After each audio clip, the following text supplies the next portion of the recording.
It's haul time! So first I got some candles because impulse shopping. Then I got a foot mask because impulse shopping. But then I got a few things that I'm really excited for. Which is all of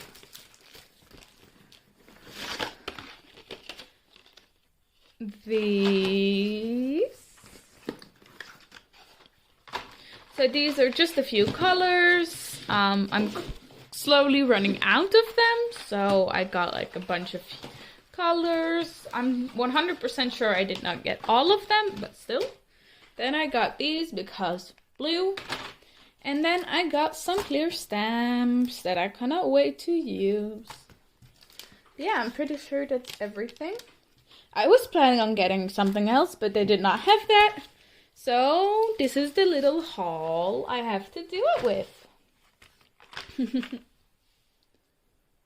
But yeah, thanks for watching. I can't wait until I can use all of this. Now I'm not going to use it yet, simply because most of my colors are like still alive, so I'm not going to use this yet.